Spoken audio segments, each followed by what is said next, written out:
চাওক, আমি নৱগঠিত দল কমতাপুৰ পিপুলছ ফ্ৰণ্ট, কিন্তু এতিয়ালৈকে যিখিনি আমি ৰাইজৰ ফালৰ পৰা সমাদৰ পাইছোঁ, আপোনালোকে মানে ভাবিবলগীয়া সমাদৰ যে এনেকুৱা ধৰণৰ যে আজি ফণীভূষণ চৌধুৰী ডাঙৰীয়াই টিকেট তেওঁক নালাগে, তেওঁ কান্দিছে, মানুহখিনি তেওঁলোকক তেওঁৰ হৈ বিৰক্তিভাৱ এটা হৈছে। আৰু AGPৰ বহুত কৰ্মী, আজি আপোনালোকক কওঁ, AGPৰ বহুত কৰ্মী আমাৰ লগত আছে। তেওঁলোকে আমাক কথা দিছে যে KPFকে ভোট মাৰিব আৰু BJPক, যিহেতু কেণ্ডিডেট BJPৰ নাই, BJPৰো বহুত সংখ্যক লোকে মানে ৰাইজে আমাৰ লগত আছে। আৰু এই কথাটো প্ৰশ্ন হ'ব,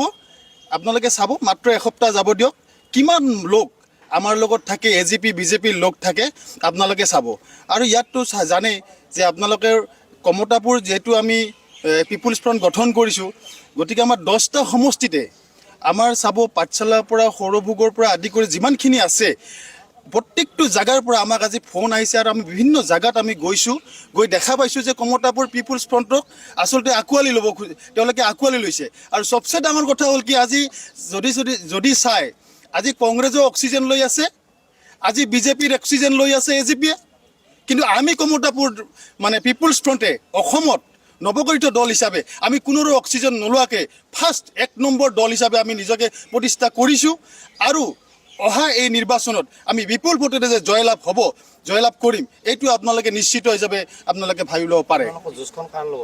আমাৰ যুঁজ আচলতে ক'ব গ'লে প্ৰথমতে ভাবিছিলোঁ ফণীভূষণ চৌধুৰী ডাঙৰীয়াৰ লগত হ'ব নেকি, কিন্তু এতিয়া হাঁহি উঠিছে যে তেওঁৰ মানুহবিলাক যেতিয়া আমাৰ পিনে আহি আছে, ফোন কৰি আছে, BJPৰ মানুহবিলাকো আমাৰ লগতে কথা পাতি আছে, সেইকাৰণে আমিও অলপ বিভ্ৰান্তিত পৰিছোঁ। আমি যেন তেনেকুৱা কেণ্ডিডেট দেখা পোৱা নাই আমাৰ লগত যুদ্ধ কৰিবৰ কাৰণে। কাৰণ কমতাপুৰ কোচ ৰাজবংশী জাতি ভাইসকলে আমাক যথেষ্ট আদৰ কৰিছে আৰু আমাক লৈ উৎফুল্লিত হৈছে। তেওঁলোকে এনেকুৱা এটা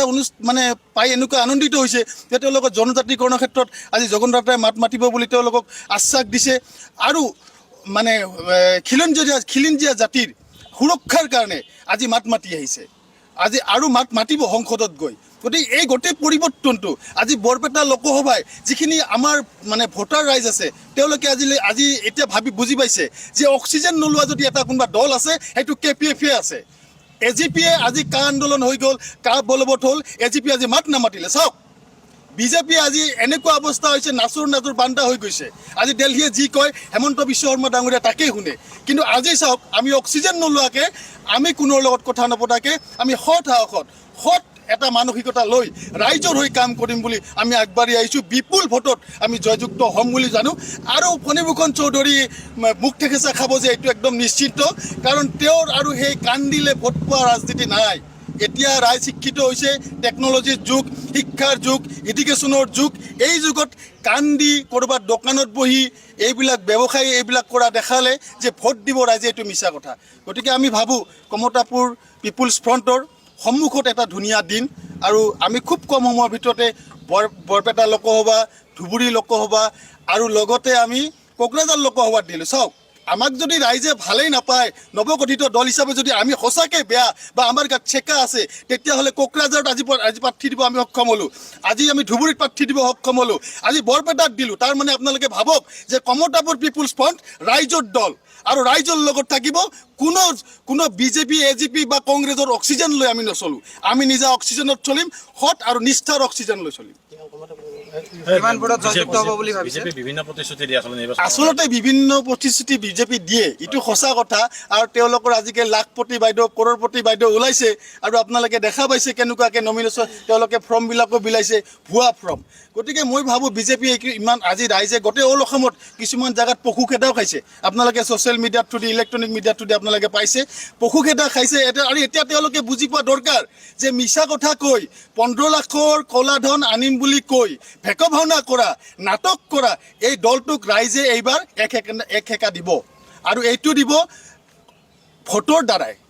আপোনালোকে চাব, এইবাৰ EVM মেচিনত যদি কোনো ধৰণৰ গণ্ডগোল নহয়, তেতিয়াহ'লে মই ভাবোঁ অসমৰ ৰাইজে এটা পৰিৱৰ্তনশীল ৰাজনীতি বিচাৰিছে আৰু এটা পৰিৱৰ্তনশীল ৰাজনৈতিক দল বিচাৰিছে। BJP নিৰ্বাচনৰ আগত 6 জনগোষ্ঠীক জনজাতিকৰণ কৰিম বুলি প্ৰতিশ্ৰুতি দিছে, কিন্তু আজি ভেকভাওনাত পৰিণত। আচলতে BJP 6 জনগোষ্ঠীৰ কথা যেতিয়াই কয়, ইয়াৰ আগতো আপোনালোকে দেখা পাইছে যে ইয়াৰ আগতেও কৈছিলে নৰেন্দ্ৰ মোদী ডাঙৰীয়াই যেতিয়া MP ইলেকশ্যন হৈছিলে তেতিয়াও তেওঁ আহি কৈছিলে যে 6 জনগোষ্ঠীক আমি জনজাতিকৰণ কৰিম বিভিন্ন ধৰণৰ আভুৱা জাৰে আপোনালোকেতো গমেই পাইছে মিডিয়া আপোনালোকৰ নিচিনা হয়তো আমাৰ ইমানখিনি আমি ইমানো বুজি নাপাওঁ কেতিয়াবা কিন্তু আমি যিখিনি বুজি পাইছোঁ তেওঁলোকৰ 6 জনগোষ্ঠীক জনজাতিকৰণ কৰাটো বা এনেকুৱা মানে প্ৰলোভন দি বিদেশী খেৰা আজি চাওক বিদেশৰ পৰা আমাৰ ইয়াতে ভাৰতৰ নাগৰিকৰ কাৰণে কা আন্দোলন বলবৎোৱা এই ৰাজনৈতিক দলটোক কোনোবাই ভাল পাইছে নেকি অসমৰ ৰাইজে কওক আজি আমাৰ 6 জনগোষ্ঠীক জনজাতিকৰণ কথাটো বাদেই দিলোঁ এটা কথা চিন্তা কৰক 5জন শ্বহীদ হ'ল কা বলবৎ হ'ল আজি অসম কিন্তু এনেকুৱা অৱস্থা হৈছে অসমৰ মানুহখিনি নিমাত হৈ আছে কাৰণ অলপ হ'লেও অসম চৰকাৰ বিজেপিক ভয় কৰে নৰেন্দ্ৰ মোদী ডাঙৰীয়াক ভয় কৰে পুলিচ প্ৰশাসন পঠাই দিয়ে নেকি পিছত কোনোবা কিবা কৰে নেকি যাৰ কাৰণে কিন্তু এইবাৰ EVM মেচিনত যদি কোনো ধৰণৰ গণ্ডগোল নহয় মই ভাবোঁ এটা পবিত্ৰ আৰু সত্য আৰু নিষ্ঠাৰ যোগেদি অসমৰ ৰাইজে ভোট দিব KPFক ভোট দিব সত্য নিষ্ঠাৰ ভোট হ'ব গোটেই অসম জুৰি তলপাল লাগিব আৰু অসমত বৰপেটা লোকসভা ধুবুৰী লোকসভা আৰু কোকৰাঝাৰ লোকসভাত বিপুল ভোটেৰে জয়যুক্ত হ'ব আমাৰ 3জন প্ৰাৰ্থী ধন্যবাদ নমস্কাৰ মই এই 3 নং বৰপেটা লোকসভা সমষ্টিৰ প্ৰাৰ্থী জগন্নাথ ৰায় তো এই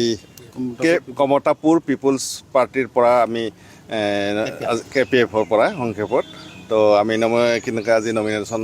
দিলোঁ যে তো সেইটোৱে আৰু আমাৰ লগত কেনেকৈ কি আহিছে আমাৰ সম্পাদক KPFৰ তেওঁ ক'ব আজি মনৰ অনুভৱ কেনেকুৱা আপোনাৰ যিহেতু মনোনয়ন পত্ৰ দাখিল কৰা হ'ল আপোনাৰ অনুভৱ কেনেকুৱা আজি মনোনয়ন পত্ৰ দাখিল কৰা আপোনাৰ মানুহৰ প্ৰতি আপোনাৰ সমৰ্থন কেনেকুৱা আছে মানুহৰ হয় আজি মনোনয়ন পত্ৰ দিলোঁ তো খুব ভালে লাগিছে যে কেনেকৈ নতুনকৈ KPF দলটো খুলি পেলাই আমি মানে নামনি অসমত আমাৰ পশ্চিম অসমৰ মোটামুটি 3টা সমষ্টিত আমি প্ৰাৰ্থী দিব পাৰিছোঁ আজি মই বৰপেটাত কেনেকৈ প্ৰাৰ্থী নিজে আৰু লগতে ধুবুৰীৰ প্ৰাৰ্থী হৈছে আমাৰ বিশ্বজিৎ ৰায় আৰু কোকৰাঝাৰৰ আমি দিছোঁ 3জনকৈ প্ৰাৰ্থী দিলোঁ তো সেই কেনেকৈ আমি 3খনকৈ দিব পাৰি ৰাইজৰ ছাপোৰ্ট আমি আচলতে সঁচাকৈয়ে মই আচলতে আমি কোচ ৰাজবংশী সংগঠনৰ পৰা আমি কেনেকুৱা মই আগতেও মই কি কৰিছিলোঁ ৰাইজৰ কাম কৰিছিলোঁ আৰু এতিয়াও কৰি আছোঁ এতিয়া KPF দলৰ পৰা মোক এই নমিনেশ্যন টিকেটখন দিছে আৰু সেই মানে কোচ ৰাজবংশীসকলৰ যিখিনি মানে জাতি জনগোষ্ঠীৰ লগ আছে বা ইফালে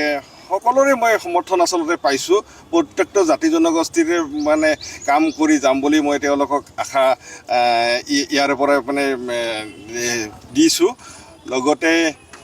আমাৰ এই প্ৰতিদ্বন্দ্বী কোন হ'ব আপোনাৰ প্ৰতিদ্বন্দ্বী হ'ব এতিয়া আচলতে আমাৰ এই যুদ্ধত তো আচলতে মই সঁচাকৈ ভাবিছোঁ যে আমি KPF দলৰ প্ৰাৰ্থী মই জগন্নাথ ৰায়ে একদম আশাবাদী যে এইবাৰ আমি যিহেতু আমাৰ নতুন দল আমি এইবাৰ নিৰ্বাচনত আমি সঁচাকৈয়ে আমি একদম ভালকৈ মানে বহুত ভোটত তাৰমানে আমি জিকিম বুলি মই আশা কৰিছোঁ কোচ ৰাজবংশীৰ লোকৰ পৰা কেনেধৰণৰ সমৰ্থন পাইছে আপুনি ছাপোৰ্ট সেইটোতো মোৰ আচলতে কোচ ৰাজবংশী লোকৰ পৰাতো মই আচলতে একদম সৰুৰে পৰাই মই কেনেকৈ সেই দল সংগঠন কৰি আহিছোঁ তেওঁলোকেতো মোৰ নিজৰ লগত সদায়ে আছে আৰু সদায়ে থাকিব আৰু গতিকে বাকী অন্য জনগোষ্ঠীৰ পৰাও মই বহুত মানে মৰম চেনেহ আৰু সকলোৱে মোক আঁকোৱালি কেনেকৈ লৈছে আৰু সেইটোৰ কাৰণে মই নিজাকৈ মই ইলেকশ্যন খেলিম বুলি মই ভবা নাছিলোঁ ৰাইজে মোক বিচাৰি মোক জবৰদস্ত মানে মোক আনিছে সঁচাই মোক দিয়াৰ কাৰণে মই সুখী হৈছোঁ আৰু মই বিপুল ভোটত জয়যুক্ত হ'ম বুলি মই আশা কৰিলোঁ মানে আপুনি যদি জয় হয় তেতিয়াহ'লে কোচ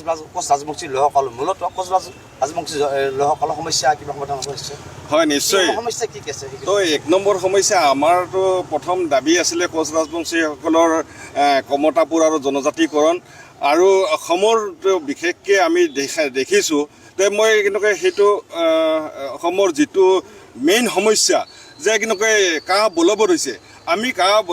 বাতিল হোৱাৰ কাৰণে কৰাৰ কাৰণে আমি কিন্তু চেষ্টা কৰিম আৰু কোচ ৰাজবংশীসকলৰ যিটো মানে দীৰ্ঘদিনীয়া দাবী কমতাপুৰ আৰু জনজাতিকৰণ আমি জনজাতিকৰণটো একদম সঁচাকৈ মই গ'লে সদনত গৈ কিনে মই তো এইটো একদম হয় হয় হয় মই এইটোৰ কাৰণে মই একদম কি কৰিম আৰু